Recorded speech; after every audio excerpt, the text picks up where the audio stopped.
केसी त्यागी जी पहले तो तय कर लें कि वो किस गठबंधन में है। उनकी पार्टी तो तय कर ले कि किस गठबंधन में है, किसके साथ खड़ा है। जब वही तय नहीं कर पा रहे हैं तो उनके साथ कौन खड़ा होगा। रह गया दंगाइयों पे कार्रवाई, जरूर धीमी कार्रवाई हुई है। मैं मानता हूं कि बिहार सरकार की चूक रही है। बिहार के मुख्यमंत्री गृह मंत्री के तौर पे जो कार्रवाई होनी चाहिए थी, त्वरित कार्रवाई नहीं हुआ है। अब तो लाल किला दिल्ली में है, तो जिसको फ़ोटो खिंचवाना है तो दिल्ली में चला जाना चाहिए, वहीं फ़ोटो खिंचवा लेना चाहिए ओरिजिनल वाले पर। ये नकली वाले पे क्या खिंचवाने की ज़रूरत है, हमको समझ में नहीं आता है। नमस्कार, एक न्यूज़ 24 देख रहे हैं आप और मैं हूं आपके साथ अविनाश। बिहार में बीते दिनों जिस तरीके से लगातार इफ्तार पार्टी को लेकर बिहार की राजनीति काफ़ी तेज है। पहले मुख्यमंत्री आवास पे इफ्तार पार्टी हुआ और कल राबरी आवास पे इफ्तार पार्टी और तमाम जो राजनीतिक दल के नेता वहां पे पहुंचे हैं। ऐसे में अब नीतीश कुमार इफ्तार पार्टी कर रहे हैं। चर्चाएं बीजेपी के तरफ से ये किया जा रहा है कि बिहार में कुछ मौजूदा सरकार से संभल नहीं रहा और बिहार के जो नेता हैं वो इफ्तार पार्टी कर रहे हैं। हमारे साथ बातचीत करने के लिए राजद से विधायक हैं। कैसे देख रहे हैं विधायक जी, अब इफ्तार पार्टी को लेकर कहा जा रहा है कि नीतीश कुमार से बिहार नहीं संभल रहा और आप लोग इफ्तार पार्टी कर रहे हैं। देखिए, राजनीतिक दलों का काम है आरोप प्रत्यारोप ये लगाना। अगर हम इफ्तार पार्टी को हम देखें तो ये हमारे भारतीय संस्कृति का हिस्सा रहा है और हमारे जितने भी पर्व त्यौहार हैं उत्सव हैं और उत्सव में हम लोग मिलजुल कर मनाते रहे हैं सदियों से, सहस्त्राब्दियों से। ये नहीं है कि ये कोई राजनीतिक दल जब लोकतंत्र आया तभी से काम हो रहा, पहले से भी।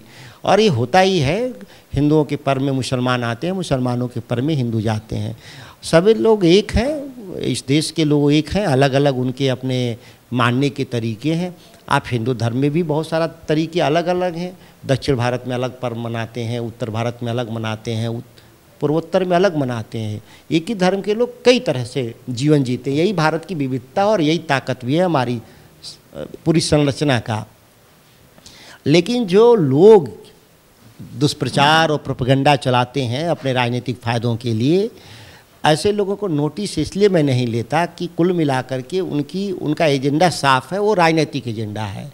वो अपने एजेंडा पर चलेंगे। इस तरह के दुर्भावना से ग्रसित होकर के इस तरह के उलूल जुलूल बयान देकर मीडिया में बने रहने का काम करते हैं। ऐसे लोगों को खारिज करने की ज़रूरत है। सुधाकर जी, कल जिस तरीके से इफ्तार पार्टी हुआ राबरी आवास पे, तमाम जो विपक्ष के भी जो नेता हैं वो कल दिखे और जिस तरीके से ये कहा जा रहा है कि विपक्षी एकजुटता की एक वहाँ पे मंच बना, चिराग पासवान भी वहाँ पे पहुँचे थे, तो क्या लग रहा है कि एक अवसर है जहाँ पे विपक्ष को एकजुट करें नीतीश कुमार? देखिए, मैं अभी भी कह रहा हूँ कि पर्व त्यौहार, शादी ब्याह जैसे, श्राद्ध जैसे ऐसे सार्वजनिक कार्यक्रम होते हैं जहाँ पे दलीय आधार पे वहाँ पे जुटान नहीं होता। लोग अपने व्यक्तिगत और पारिवारिक रिश्तों के चलते भी आते जाते हैं। वैचारिक रूप से अलग अलग दल चलाते हैं, अलग अलग नीति भी रहती है, फिर भी ये व्यक्तिगत सवालों पे वो लोग जुटते हैं एक साथ। इसको राजनीतिक अर्थ में नहीं लेना है। विपक्षी एकता के लिए, एकजुटता के लिए हम लोग अलग से बात होगी, चूँकि अभी बिहार का चुनाव नहीं है, ये देश का चुनाव होना है। और देश का जब भी चुनाव होगा उसकी विपक्षी एकता की नींव जो है वो दिल्ली में रखी जाएगी और इसके लिए कांग्रेस के द्वारा प्रयास किया जा रहा है। और हमारी व्यक्तिगत मान्यता है कि कांग्रेस के नेतृत्व में ही तय होना चाहिए कि देश में अगला प्रधानमंत्री के तौर पे हो या उस नेतृत्व को लेकर कि कौन किसके नेतृत्व में हम चुनाव लड़ेंगे, ये दिल्ली में तय होगा और वो कांग्रेस के नेतृत्व में होगा। चिराग पासवान को लेकर सवाल है। चिराग पासवान कल इफ्तार पार्टी में पहुंचे थे। अब जदयू के नेता हैं केसी त्यागी चिराग पासवान को ऑफर दे रहे हैं महागठबंधन में आने के लिए, इसको कैसे देख रहे हैं? इसको इफ्तार पार्टी से जोड़ के नहीं देखा जाना चाहिए। मैंने कहा कि इफ्तार पार्टी सांस्कृतिक पार्टी के बाद अब जदयू से ऑफर मिल रहा है। केसी त्यागी ने ऑफर दिया चिराग पासवान को महागठबंधन में। केसी त्यागी जी पहले तो तय कर लें कि वो किस गठबंधन में है। उनकी पार्टी तो तय कर ले कि किस गठबंधन में है, किसके साथ खड़ा है। जब वही तय नहीं कर पा रहे हैं तो उनके साथ कौन खड़ा होगा। देखिए, देश का ये चुनाव है, कोई बिहार का चुनाव नहीं है कि ये बिहार के भीतर हम लोग बात कर लें सभी रीजनल पार्टी की हम लोग को गठजोड़ कर लेंगे। इससे बिहार पे राजनीति पे थोड़ा फर्क पड़ेगा, लेकिन देश की राजनीति बहुत बड़ी राजनीति है। वहाँ तब असर होगा जब हम बड़े विपक्षी एका खुले मन से, खुले दिमाग से नेतृत्व स्वीकार करके कांग्रेस का, और उसके नेतृत्व में हम लोग को लड़ना होगा। नेता कौन होगा उस गठबंधन का, ये बाद में भी तय होता है कभी कभी, अभी कोई ऐसी ज़रूरत नहीं। फिर भी अगर बैठेंगे लोग उसमें चर्चा से जो लोग सहमति बनेगा जिन बिंदुओं पर, उसको उस बिंदुओं पे सब काम करेंगे मिलके हम लोग। अच्छा, बीते दिनों जिस तरीके से बिहार के कई जिलों में जो हिंसा हुआ है, उसको लेकर देश के जो गृह मंत्री अमित शाह कह रहे थे कि जो सरकार बनेगी उनके 2025 में दावा कर रहे हैं, और दंगाइयों को है जो उल्टा करके सीधा कर देंगे, गृह मंत्री कह रहे थे। अमित शाह जी तो खुद ही सरकार हैं, अब फिर किस सरकार की बात कर रहे हैं हमको नहीं समझ में आ रहा है। और 24 में रिपीट करेंगे तब न 25 की बात करेंगे। रह गया दंगाइयों पे कार्रवाई, ज़रूर धीमी कार्रवाई हुई है। मैं मानता हूं कि बिहार सरकार की चूक रही है, बिहार के मुख्यमंत्री गृह मंत्री के तौर पे जो कार्रवाई होनी चाहिए थी, त्वरित कार्रवाई नहीं हुआ।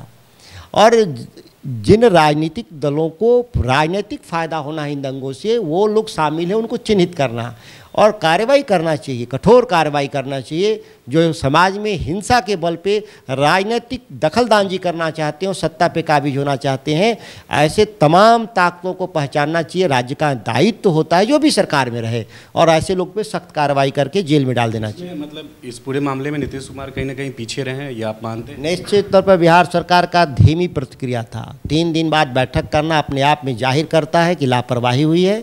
ऐसे अधिकारियों को चिन्हित करके दंडित करना चाहिए, ऐसे लोग का ट्रांसफ़र करना चाहिए।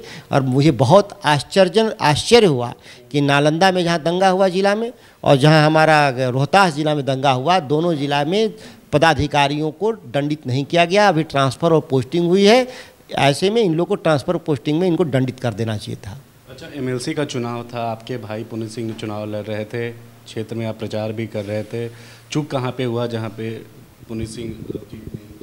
डॉक्टर पुनीत सिंह बहुत बहादुरी से चुनाव लड़ा उन्होंने। पिछली बार वो 10,000 वोट से हारे थे, इस बार अंतिम 9वें राउंड में 157 वोट से हारे हैं। उनके लिए उपलब्धि है। चुनाव जीत हार लगा रहता है जीवन में। पार्टी के स्तर पे जरूर समीक्षा करनी चाहिए कि किसके चलते, किन कारणों के चलते हम लोग हारे हैं, उसकी जरूर समीक्षा होनी चाहिए। एक आखिरी सवाल है, नीतीश कुमार की तस्वीर जो है लाल किले के पास दिखाया जा रहा है और 2024 की बात हो रही है, क्या लगता है नीतीश कुमार प्रबल दावेदार होंगे प्रधानमंत्री, क्योंकि जदयू के लोग बात करते हैं इस चीज़ के लिए? अब तो लाल किला दिल्ली में है, तो जिसको फ़ोटो खिंचवाना है तो दिल्ली में चला जाना चाहिए, वहीं फ़ोटो खिंचवा लेना चाहिए ओरिजिनल वाले पर। ये नकली वाले पे क्या खिंचवाने की ज़रूरत है, हमको समझ में नहीं आता है। फिर भी कार्यकर्ताओं का उत्साह होगा, उत्साह के चलते लाल किला का फ़ोटो लगा लिया होगा। लेकिन एक बात तो है कि देश की सत्ता दिल्ली की गलियों से होके गुजरेगा, वहाँ जब तक तय नहीं होता तब तक मैं ये नहीं मानता। वैसे राजस्थानीय स्तर पे थोड़े बहुत प्रयास हैं, करते रहने चाहिए। इन छोटे प्रयासों से कभी बड़े परिणाम निकलते हैं। लेकिन मेरी बात बहुत साफ स्पष्ट है कि कांग्रेस के नेतृत्व में ही इस देश में विपक्षी एका की कवायद सार्थक होगी, और इस पर जितना जल्दी संभव है कांग्रेस इसको पहल करना चाहिए। और कांग्रेस के पहल के जरिए जो दल आते हैं उन गठबंधन करके उसको आगे बढ़ना चाहिए। जो दल छूट जाएंगे वो छूट जाएंगे। ये 24 का जो धर्म युद्ध है, इसमें सभी की अपनी भूमिका निर्धारित है। कौन सत्ता के साथ रहेगा, कौन विपक्ष के साथ रहेगा, सबको अपनी भूमिका तय करना होगा। कोई सोचता होगा कि हम इससे अलग होकर हम लड़ेंगे, तो जनता उसको इंतज़ार नहीं करेगी, इस देश की, उसको खारिज कर देगी।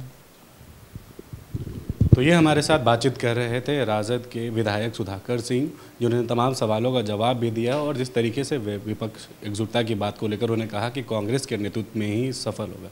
फिलहाल इस खबर में इतना ही। सहयोगी शशि के साथ मैं अविनाश, एक न्यूज़ 24 पटना।